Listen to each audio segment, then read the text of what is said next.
I think, and have always felt, that there is something about being African that has made me who I am. The sounds and tastes and textures and colors that feel like home. The music, the languages, the turns of phrase. The stories told by me, by those that came before me, and those that came before them. I have been shaped and changed by the cultures and communities making life on this diverse continent, and I find myself existing at a complex intersection of Africanness. At once Ivorian, Nigerian, Francophone, Anglophone, East, West, South, mixed Igbo, Baule, Fulani, and at once American, in nationality, in residence, in lineage. I'm American, I'm West African. Synergy, contradiction, invisible, fullness, multicultural, multifaceted, multitude. This is an exploration and celebration of people of African parentage, who at the current moment do not live on the African continent. This is some of what we have to say about life, about our cultures, about our communities, about ourselves.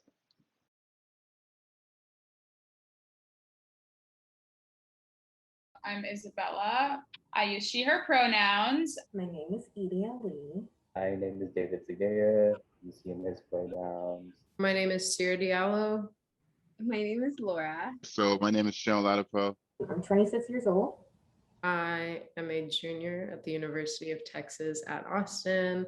I identify as a woman, female, she, her pronouns. Die-hard Chicagoan, love my city more than life, honestly. I identify as multiracial, multicultural, multi-ethnic. I'm originally from Uganda. I was born there, but I grew up moving around a lot. I guess I'm just a multinational. I got my American citizenship in like 8th grade or so. So I identify as being African and American. And racially, I say that I am Black most of the times, but I also say I'm mixed, and I'm mixed with white American. I'm an American immigrant. I was born in the UK, and both my parents are Nigerian. So I guess my nationality is Nigerian, as well as British. I am mixed race. I identify as Black and white. Sometimes one more than the other. My family is West African. My dad is from Sierra Leone. He's Creole, and my mom is half Igbo from Nigeria and half American. I identify as like Ethiopian, Eritrean. My family came as refugees to America. So I lived in Uganda for a bit when I was younger. I moved to Tanzania, then I moved to the US, then to Ethiopia, and then back to Uganda, which is where I lived for 5 years before moving to the Bay Area for university. I am Ivorian, Nigerian American, and I identify as Black.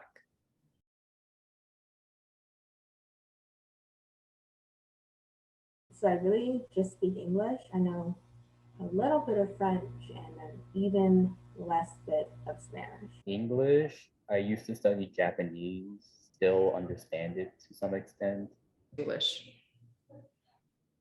I speak English and German fluently. I speak a super tiny bit of Amharic, but I understand it like a lot. So like, I know when like someone's like asking me about something, I just can't respond. Primarily English. At home, my mom speaks Utoro, which is her language from her tribe specifically. English, but I do understand Yoruba to an extent, and that is the language my parents speak. With family, I speak German mostly and bits and pieces of Amharic and English. Growing up, she would speak to us in the language, but she didn't necessarily require us to respond.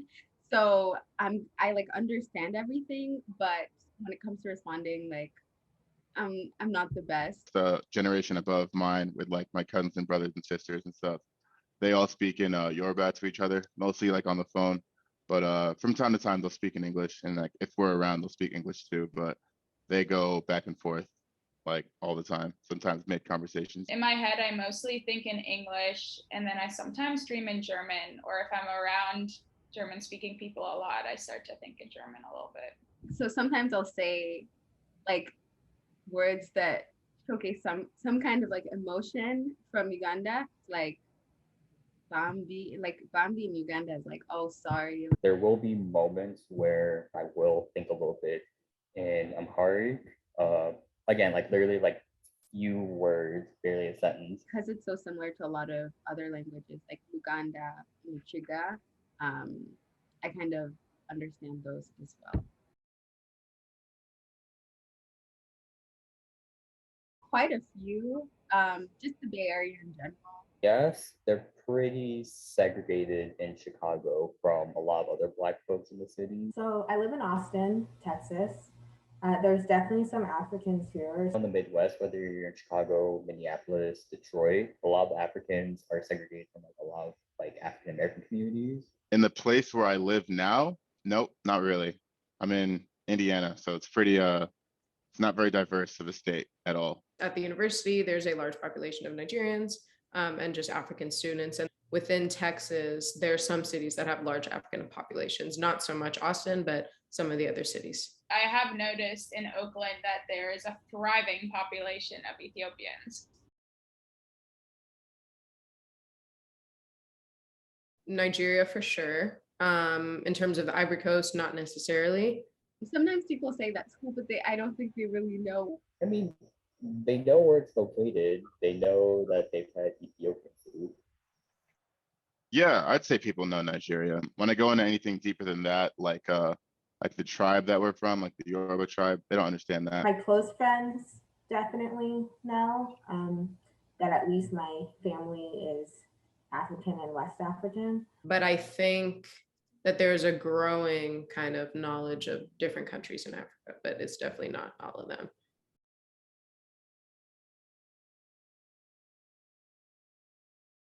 They're either surprised because of the way that I speak or my accent, they don't necessarily think that I'm from somewhere else, or they may ask, oh, why do you speak English so well? Usually like a lot of, oh, wow, oh, interesting. Some people seem surprised. Some people don't seem surprised.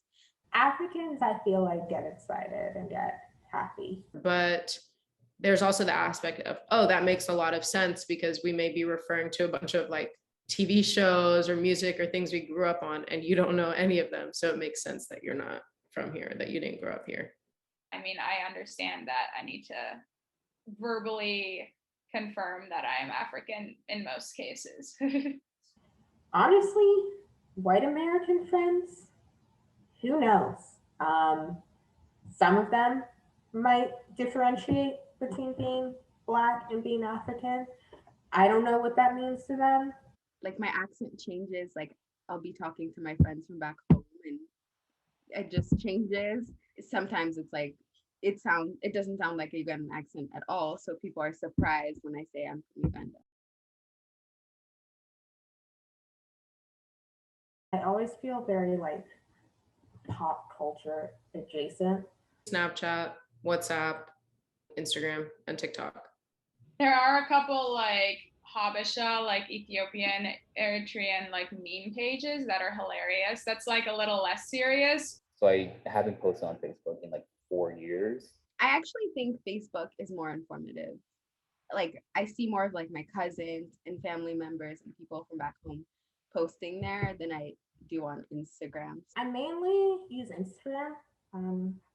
That's probably the one I keep in touch with people the most and see what people are doing. TikTok, definitely to keep up with trends. It's not necessarily always on the continent. A lot of the things that I see are definitely more diaspora focused. I definitely use Pinterest to look at African fashion.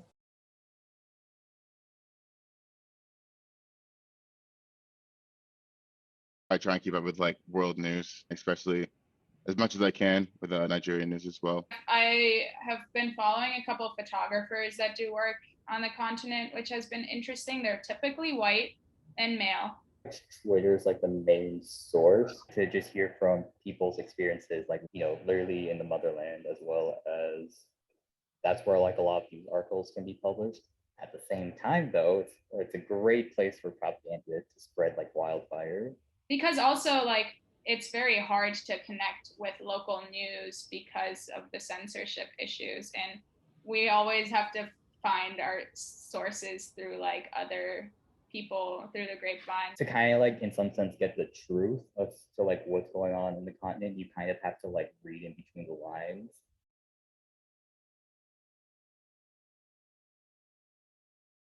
I do like pop music. I like rap music. I like alternative rock of like the early 2000s. I really like Beyonce. Like hip hop has like, you know, really been like part of like my growth and like I don't know, like literally like my formation as a person. My favorite artist at the moment is J. Cole, but I listen to a bunch of music, whether it's rap, R&B. I also listen to a lot of Afro beats. Ladipo, Fireboy DML, Thames, Kanye West is up there, Kaytranada, Omale, and then Wizkid, Kendrick Lamar. Burna Boy, Davido, Tiwa Savage, Eddie Kendo, Shiba, and like other artists. I recently started listening to like some older songs like Debanj, like really old Afro pop, Afro beat songs as well. So.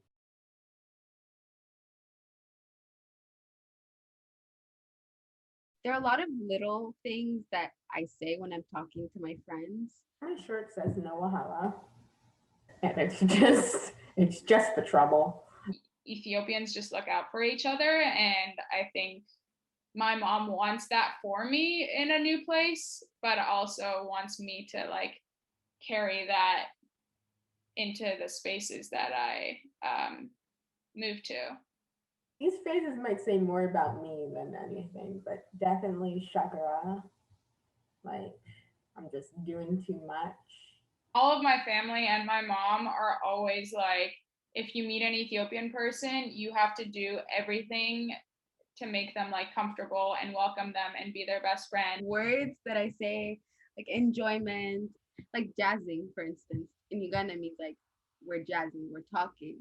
You have to like make that understanding that you have their back and they have your back. I used to quote my mom, what is this? She just says that.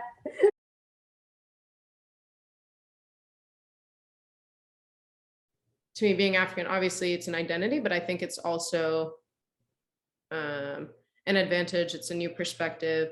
It's understanding, you know, what life is like, I guess, not in the US, and being able to, I guess, defend against a lot of the things that are said about the continent as a whole and what goes on there.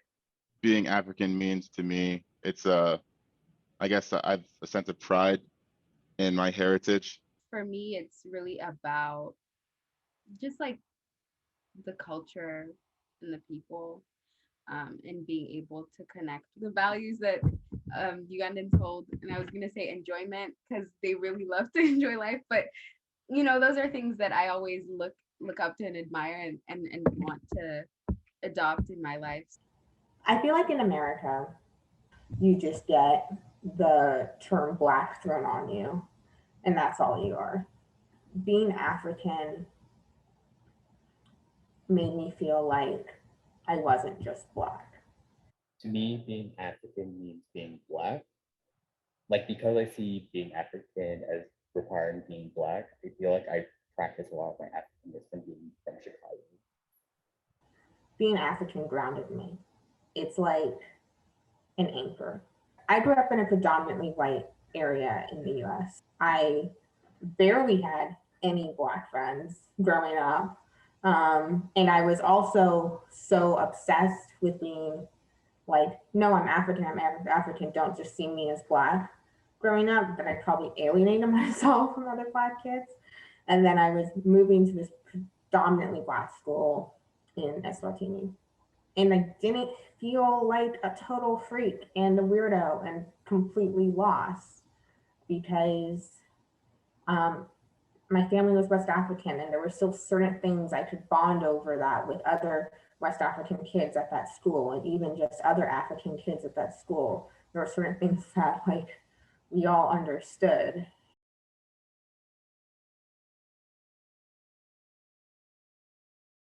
I think it's more within my family. My family, and whenever we find other Africans in the area, In Chicago, no. Yeah, I don't know. I never really like grew up super African in Chicago. Um, I don't really have like much connections with like Africans in the city itself. I mean, again, because of how segregated Chicago is, that like even Africans and Caribbeans don't generally live next to African American folks. Like, It's harder during the pandemic. I think especially in school, like, I had like a solid community, especially because it was like an organization of African students, so you'd see them more often. Before COVID hit, I would go to the African Student Organization, and that was something that I made an effort to do. And there was that own community with itself of Africans from all over the continent, and so that was really nice. But within my own friend group, not necessarily. It's mostly just African Americans and not necessarily people straight from the continent. In school too, I guess there was a few Africans we found. We were all in Nesby, so it's like a club for engineering students, and that included a lot of African Americans too. So I wouldn't say that's necessarily an African community, but it had aspects of that in it. Community feels more like a choice to me. It doesn't feel like something I am put into, I'm born into, I have to stay in this. Definitely, I've noticed recently with my cousins, my Ethiopian cousins, we're all like getting older and like starting our lives different places, but like every time we hang out, we always have like so much to share, and so like there's so much comfort in seeing them often. online and like over through like WhatsApp and stuff, like it's hard to say yes because like I'm not close with any individual person specifically. I guess like online, like there's a network of diaspora kids who like do a lot of organizing to support refugees. I follow up on those campaigns, contribute, even talk to refugees and provide emotional support. My mom's in this like prayer group essentially, and she found another African family that lives in Westfield, Indiana. And once in a while, they'll just call me, ask me how I'm doing, and bring over some jollof rice, something like that, and all that good stuff. Yeah, like if I went over there, I would call them uncle and auntie and all that stuff, and just treat them as I would any other of my family. So I guess it helps me like keep my roots and like ground myself. I think it's just great to have people who I feel bring out a different side of me. And because we live in this day and age, like through social media and stuff, like I said, we like DM each other like memes, and like we like text each other and FaceTime, and it still feels like they're very much like a part of my life, even though they're not immediately here. The jokes and music and like perspective on different things, it's nice to have that. Also wanted to add to the previous one, just because I don't have the community here doesn't mean I don't have it other places. So I have an African community kind of within me, but they're all spread out in the sense that it's through social media right now because I'm not necessarily living in the same state or even country as them. You can have multiple communities that you relate to in different ways, and it doesn't make you any less of something else. If I didn't have this community, like I would go on and like have children and stuff like that, and like it would slowly just like go away, and I wouldn't like feel any obligation to give my children any African names or have them learn about anything or the food or the culture that we have, because I mean there's no intention of us moving back to Nigeria, so that's essentially what we have. In order, if we want to keep the culture that we do have, we have to like intertwine with each other and actually like keep the fire burning.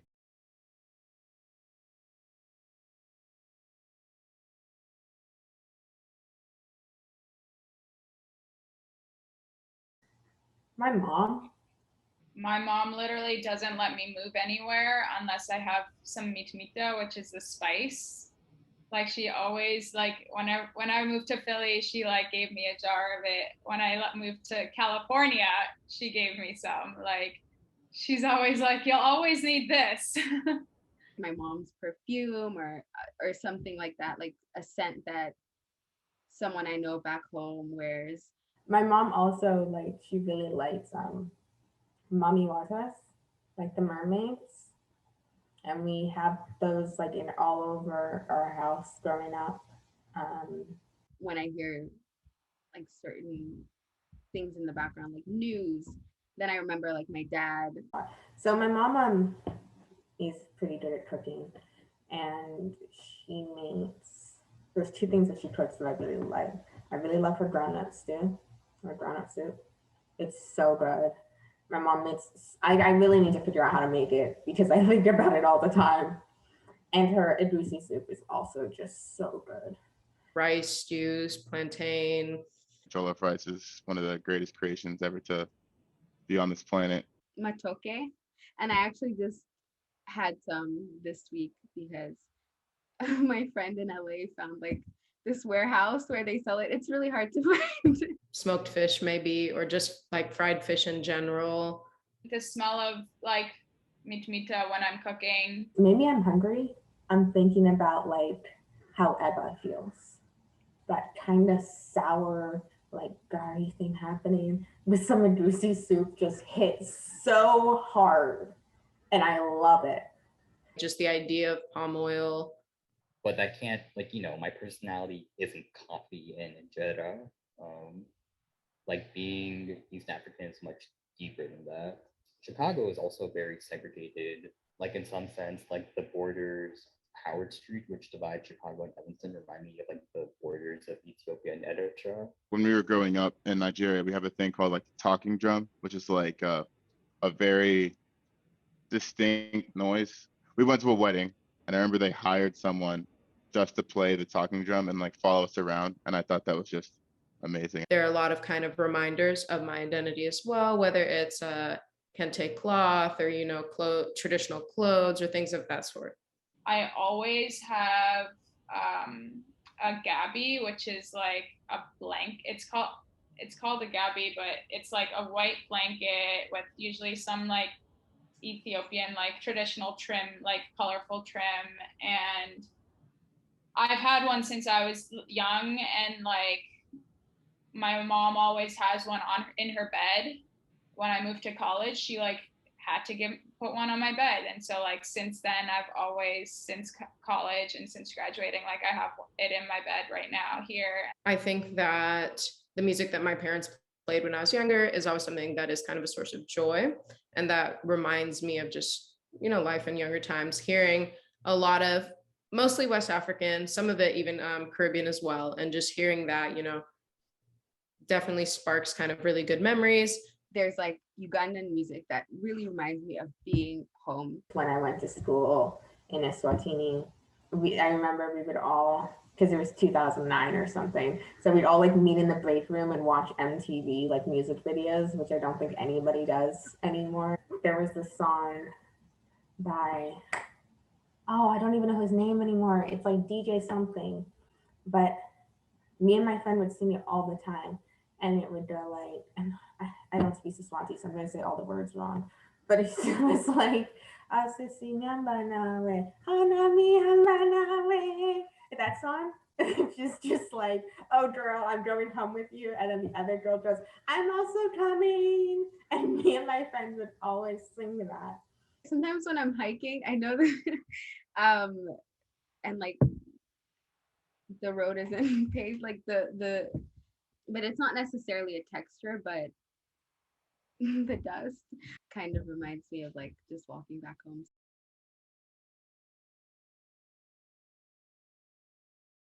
Almost every time I tell someone that I'm African, especially if I'm speaking to someone from Ethiopia and I tell them that I'm half Ethiopian. I don't think so. I think that coming to the US, there weren't a lot of people who were African. So people had to take my word because they didn't know any other kind of way. I would say no. I haven't had to prove that I'm African enough. Maybe in like elementary school with like someone saying like, oh, you're just American, or like you're the Oreo like white kid or whatever. For the most part, I've never met another African who told me I wasn't African enough. I automatically need to like whip up some like facts or like some like, I don't know, some story to like make it actually seem like I'm someone who is half Ethiopian, but also who very much dedicates time and energy into like being and like reflecting on that part of my identity and being that part of my identity and like learning about that part of my identity. It definitely is something I think about all the time. And then especially also when I'm there visiting my family, I often am like seen as a tourist or an outsider for several reasons, but mostly my appearance isn't necessarily 100% Ethiopian. I think that I've been very fortunate once again in the circles that I found, especially after I moved from the continent, and just having people who were pretty much exactly like me and had very similar experiences. I never felt out of place. You know, I never felt like tied to one place. I think it's just because although I am from Uganda, I grew up in a lot of different places. And so sometimes like, you know, in Uganda I'd feel a bit like alienated there, but alienated here, but like where do I fit in, you know? I wouldn't say I struggled, but I definitely went through like phases of being more or less appreciative or more or less interested in that side of or that part of my identity. What I did kind of struggle with is like being like, I'm Black because I'm African. I'm not Black American. My American culture, I think, is very white culture. I grew up with my mom who's half white American. And I, you know, still have issues sometimes. Not so much as an adult, but definitely growing up, and especially when I went to my second high school in DC, um, that was hard. Explain that to people. It's kind of nice to have dual identities. I talk a lot about being kind of the epitome of African American in the sense that I'm African and I'm an American. As I've gotten older, and just met people, you know, who move around a lot, I've become a lot more secure in that you don't need to be like one specific thing or have one specific identity. And I think that's something that is just something that makes you who you are. Like it's okay to be unique. Like you don't need to fit in everywhere or like fit into one specific group. Sometimes I would be overwhelmed and think it's just like too much to navigate and just like not think about it, forget about it, you know, like focus on what's in front of me.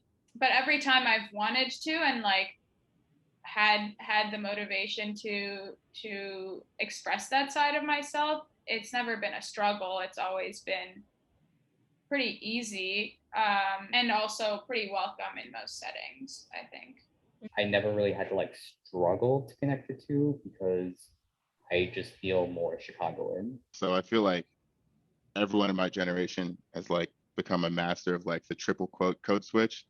Like you're on Africans and you talk a certain way, and you're on Black people and you talk a certain way, and you're on white people and you talk a certain way, just like fit into certain groups. It's been almost harder to fit into groups of other African Americans because I just don't really relate. I'd have to prove that I'm Black enough in a lot of situations. People make judgments. They'll be like, why do you act so white? Why are you not like more of the Black kids? And just like, because this isn't my culture and I don't understand this. Like, I'm Black because I'm African. I'm American because of a white American. I was in a fraternity in school too, and it was like a predominantly white fraternity at a predominantly white school in Indiana. So like they'd be like, "Oh, Sayuns," people call me, and they were like, "Oh, you're not Black. You're not really Black. You're just like Black on the outside or whatever." And it's like I don't understand what that means. Like, what is that?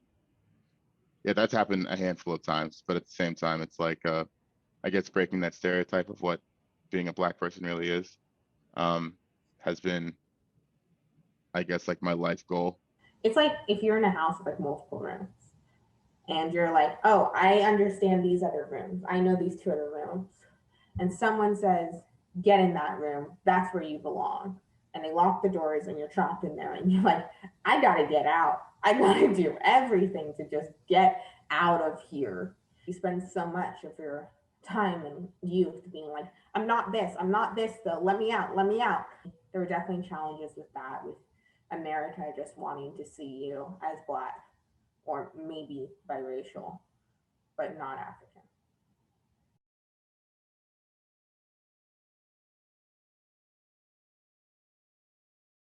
I guess it depends. At some points in time, yeah, I feel like people don't really understand that. They don't understand what Africa is. Like they think of Africa and they think of like the National Geographic documentaries that they've seen. When I'm in Uganda, like people see me as almost less African there. But when I'm here, I feel a bit more African. And like I hate the term like third world country. Like I don't know what that like that was such an antiquated term like developed in the past. Like and I feel like just saying that Africa, like countries in Africa are third world is so it just takes away from all the work and the community they've established already. So Oh my God. One time somebody asked me if I had Wi-Fi or did I use Vine? Like, did I connect a Vine from the jungle to my computer and like the internet would flow through that? And they were serious. I struggle with the identifier of like Black and African American and African. People in the US, I think, really reduce people to race rather than ethnicity.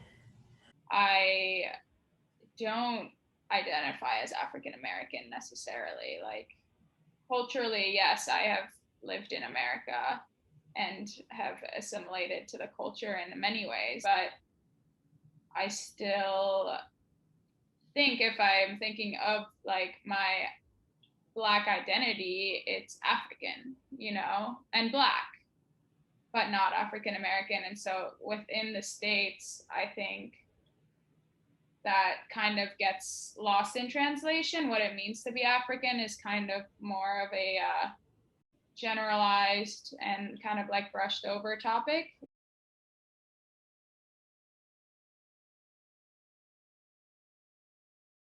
I didn't grow up that Chicagoan or that African when I was a little kid because I was mainly sheltered. I was always confused why everyone in my family, both immediate as well as like cousins, aunts, uncles, like even like my cousins who also were born in America, like cared so much about like, you know, being from Ethiopia. I lived in Uganda for like 4 years in high school. I don't think I appreciated it. When I lived in Kenya for the first 8 years of my life, I mean, all I knew was Nairobi and, some of the places that we visited, like Ethiopia. But I felt obviously very like physically connected. And always like when we moved to New York after that was always talking about Kenya and like how I wanted to be there and I like didn't like New York at first. For sure, when I was little and growing up in a very white part of America, I was like, you don't want to be different when you're young because I was like, I know I'm African. I know I'm not African American. People think that I am. I feel like I need to assert that I'm not, but I don't want to stick out too much, whatever. I guess like growing up, like, I was one of like the few African kids with other African American folks. So like, like people were like confused as like, oh, is this kid like really Black or not? But like that's not really a problem that like that was more so of like a problem I had like a kid. I think going to school in Eswatini helped me a lot. Feeling more comfortable with who I am and figuring out like what that meant to me. I realized that I needed to go to school and like make friends and like assimilate. And that was over several years and into like my like formative, like early teenage years, where I was like just trying to like fit in and figure it out and not necessarily think about like, how is my Ethiopian heritage like impacting like this right now in my life? Like, no, it was more like, does that girl want to be friends with me? Does she want to sit next to me in class? I remember going to school at a predominantly Black public school in DC. And I remember there was a time that like my teacher was saying something to me like, well, like, or many teachers actually said, like, how people are going to see you, how people are whatever and stuff. And I was like, no, I do not. I'm great. I'm African, When I moved for university, the first 6 months were really difficult. And then my sister and her friends snuck me into this African club in the city. And I remember thinking, wow, like I really miss this.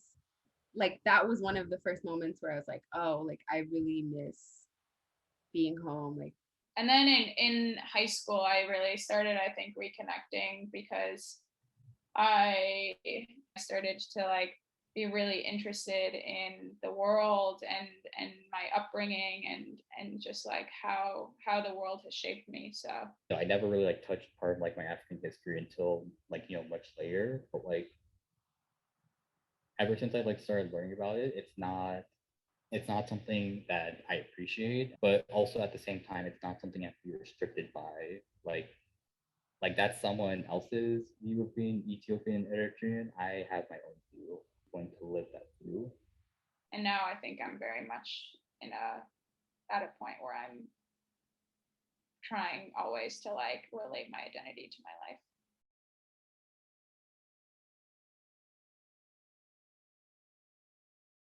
like it shaped my perspective, honestly, like what I value, um, how I see things, how I see relationships, how I see people. I think it's definitely given me a lot of perspective, especially as I said, being someone who moved from the continent then to the US.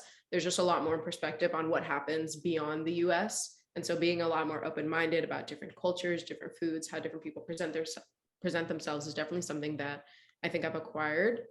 It definitely always like makes me way more aware of like other Africans in the spaces I'm in. I'm always like looking for that, and if I find that, I'm definitely always trying to connect with those types of people. My parents definitely pushed us in school. I'll say that a lot. And they definitely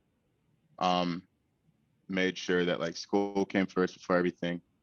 Just wanting to be around family and friends. When it comes up in conversation, I'm happy to share, but I never like, I don't like carry that I don't carry that identity on my sleeve, as in like I'm not always like, hey, I'm Isabella, I'm from Ethiopia and also from other places, you know. Just like naturally understanding there are Black folks across the globe. They're all going through different struggles. This is a unifying thing that Black folks are suffering across the world. And they would always remind us like we're at a disadvantage because like we look different than everyone else. And because of that, we have to work that much harder just to make sure that we have like a fight, I guess, to at the table or a seat at the table essentially. And it's been essentially that way for like my entire life. I've been the minority in like sometimes the only Black kid in all my classes. Yeah, I guess understanding that, it's okay to reject a part of your culture and build something new. Like you are, like it's not like you are derived from your culture is derived from you. I think it's just pushed me to be very proud of who I am and, thankful of kind of the differences that I have from others and the differences in the experiences that I have from others. Like every time I present myself in a room, I am speaking for my entire race. It's like showing like that might be the only interaction that people have that week with another Black person or another African. So I have to make sure that not necessarily my best behavior, but like I am being the best person that I can be. I can't really separate my African identity from my mixed identity. Like I said kind of before, I feel like it's really given me the freedom to feel like an individual. Like I'm part of something, but that doesn't define me.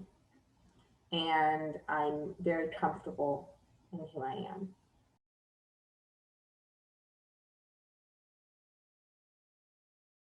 So I would say music, especially just even across the continent. I feel like that's something that connects a lot of us. African music, I can't dance, but sometimes in my mind, I imagine that I can dance. Food, for sure. Making food from some of the places that I've lived or, the places that I'm from as well. My brother just got married like a month ago, and just seeing we had our like traditional attire on and like how beautiful it is, and it's just like astounds me every time. That and like the dancing and the food and all that, it's just like the way we celebrate different things. It's really that's when I feel the most Nigerian, I guess. Some of my mannerisms and things that like when I meet someone else from Uganda and I can say like Bambi or like, you know, certain words that they can understand, makes me feel like very connected because it reminds me of like family and cousins. Like I'm immediately thinking of the ways in which I like don't feel connected to my identity. Like I wish like language is a connector, you know, like I don't have that, and like I don't necessarily like appear as an Ethiopian always immediately, you know. One thing that has always connected me has always been sport. As a soccer player and as like someone who enjoys running, I've always been able to connect with mostly Ethiopian men on the soccer field, but it's just like Ethiopians love soccer, Ethiopians love running, they love sport, and so that's kind of been a very easy way for me to connect. No matter where I go, like I feel like there's that place that I'm always tied to.